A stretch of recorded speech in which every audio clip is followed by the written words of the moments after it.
प्रणाम गुरुजी। जी राधे राधे। मैं राधे राधे। मैं गौरी तिवारी यहाँ थाना हीरानगर में ही पदस्थ हूँ। मेरा प्रश्न ये है गुरुजी, मेरा बेटा है 24 साल का, वो ब्लाइंड है, उसे बिल्कुल नहीं दिखाई देता है और संगीत का ज्ञाता है, उसको गॉड गिफ्ट है संगीत का, सारे इंस्ट्रूमेंट बजा लेता है सब। मुझे सर्विस में रहते उसको बहुत आगे जाना चाहिए था, मुझे पहुंचाना चाहिए था, लेकिन सर्विस में रहते मुझे टाइम मिला नहीं, मैं उससे परफेक्ट टाइम नहीं दे पाई। पर मैं चाहती हूँ कि आपके सानिध्य में एक वो भजन भी सुनाए और आपका आशीर्वाद ले, और मैं चाहती हूँ कि वो आध्यात्मिक में जाए। सर जरूर ले आइएगा और उसको संगीत क्लास दीजिए ताकि वो अपने आप को, अब जैसे हमारे देश में एक बहुत बड़े संगीतज्ञ हुए हैं श्री रविंद्र जैन जी सर जी, जिन्होंने रामायण में संगीत दिया है। जी शीश पे खड़ाऊं राम भक्त ले चला राम की निशानी, जिन्होंने ये गीत गाया है, वो भी बचपन से ही उनको आंखों से नहीं दिखता था, लेकिन वो इतने बड़े संगीतज्ञ हुए कि उनका हुनर ही उनकी आंखें बन गया। तो आप बच्चों को हुनर दीजिए जी, काबिल बनाइए। जरूरी नहीं है कि हम इन आंखों से देखें, कई बार हम वो चीजें देख लेते हैं अपने भीतर की आंखों से जो इन आंखों से देखना संभव नहीं होता। तो आपके बच्चे का यदि रुझान संगीत में है तो ये श्रेष्ठ है। वो सारे इंस्ट्रूमेंट बजा लेता है, उसको सब गॉड गिफ्ट है। और संगीत का टीचर भी आसरा चैनल में, आसरा संस्था में जो मूक बधिर बच्चे होते हैं उनको वो संगीत सिखाता है। तो ले आना, ये दास भी दर्शन करेगा। जी गुरुमान, खुश रही खुश रही। राधे राधे गुरु जी। जी गुरु जी, मेरा सवाल है आप कि गुरु मंत्र के क्या क्या फायदे होते हैं जीवन में, आप बता दीजिए। किसके? गुरु मंत्र लेने के। गुरु मंत्र लेने के फायदे,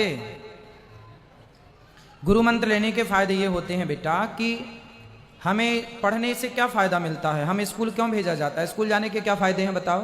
सर शिक्षा मिलती है, स्कूल में शिक्षा मिलती है और मंत्र लेने के बाद संस्कार मिलते हैं, संस्कार जरूरी है। तो संस्कार इसलिए कहते हैं ना शिक्षा दीक्षा, तो शिक्षा तो हो गई बट दीक्षा नहीं हो पाई, इसलिए आज के बच्चे रास्ता भटक रहे हैं, क्योंकि शिक्षित तो हैं दीक्षित नहीं, संस्कार नहीं। तो वो इतना ही जरूरी है जितनी जरूरी शिक्षा है। जी गुरु जी, प्रणाम गुरु जी। खुश रहिए।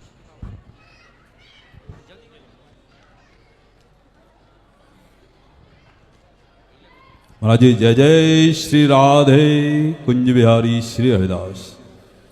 महाराज जी वृंदावन टटिया स्थान से कृपा पात्र हूँ। वाह सुंदर। महाराज जी ध्यान में बैठता हूँ माला लेके, जब मंत्र का जाप करता हूँ, विचरण वृंदावन का ही रहता है, पर विचरण करते करते करते गुरु मंत्र छूट जाता है, पर विचरण मेरा चलता रहता है वृंदावन का, पर गुरु मंत्र मेरा छूट जाता है और फिर विचरण और फिर समय भी निकल जाता है मेरा माला का। तो महाराज जी इसके लिए क्या किया? अच्छा है भगवान का, यदि आपका मन वृंदावन में है तो यही सबसे अच्छी बात है। और नाम तो काम, जैसे आप यहाँ बैठे थे उस समय भी आपकी श्वासों में, आप हमसे बात करें या बिस्तर पे जाके सो जाएं, हर समय आपकी सांस चलती है, उसी तरह भगवान नाम चलना चाहिए। और वो मंत्र धीरे धीरे अभ्यास से होगा, है ना। और आप वृंदावन में रहते हैं अपने मन से, तो बहुत अच्छी बात है। आपका मन यहाँ वहां ना भटक के वृंदावन जाता है, ये सबसे अच्छी बात है। तो अपने मन से कहो कि तू जा बिहारी जी का दर्शन करता रहे बस। आज भी आया था आपसे आशीर्वाद लेने, वृंदावन भी आपसे मिला था। आज एक प्रश्न और है मेरा कि तुलसी माला और रुद्राक्ष की माला बताते हैं साथ में नहीं पहनना चाहिए, पर अपने वृंदावन में तो पहनते हैं, इस स्थान में भी बोलते हैं कि पहनते हैं। देखो ऐसा है कि जो भगवान शिव हैं, भगवान शिव किसका ध्यान करते हैं? भगवान श्री कृष्ण का जब जन्म हुआ तो भगवान कृष्ण को देखने के लिए भगवान शंकर भी आए कि नहीं? जिनका दर्शन करने के लिए शिवलोक से शिवजी आते हैं। राम जी का जन्म हुआ तो राम जी को देखने अवध में शंकर जी भी आए, जिनके दर्शन को पाने के लिए शिव जी भी लाइन में खड़े हैं। ऐसे भगवान को जब हृदय में बसा लिया तो जो शिव जी की आराधना करता है, जो शिव जी की पूजा करता है, वो शिव जी की पूजा करने के बाद ही भगवान कृष्ण और राम की पूजा, श्रीमन नारायण की पूजा करने का अधिकारी होता है। तो जब आप नाव से किनारे पहुंच जाएंगे तो नाव अपने आप छूट जाएगी।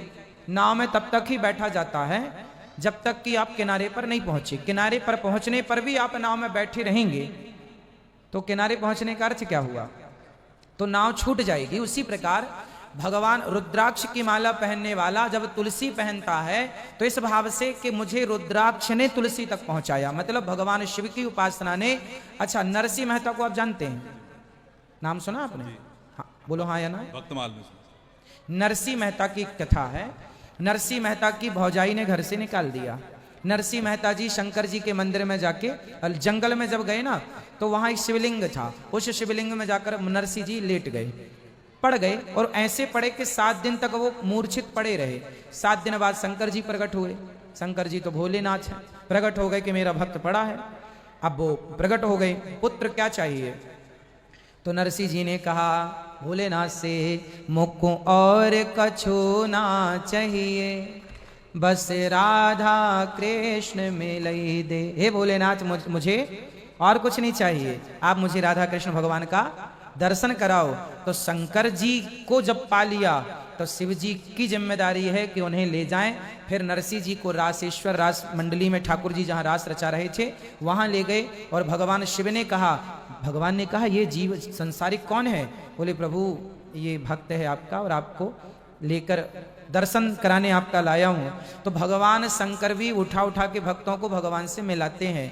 अंत में नरसिंह जी ने भगवान श्री कृष्ण को प्राप्त किया। तो शंकर जी को पाने के बाद भी ईश्वर को पाना लक्ष्य रह जाता है, क्योंकि शंकर जी भी आपको ले जाकर भगवान राम या कृष्ण की गोद में डालेंगे, श्रीमन नारायण की गोद में डालेंगे। तो या तो आप डायरेक्ट जाओ राम की तरफ, या इनडायरेक्ट भगवान शिव के वाया शिव जी होते हुए जाओ। तो इसलिए साधक रुद्राक्ष और तुलसी दोनों भी पहन लेते हैं।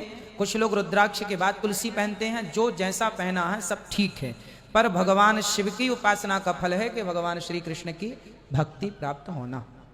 श्री राधे, दंडवत प्रणाम महाराज जी। कुंज बिहारी श्री हरिदास।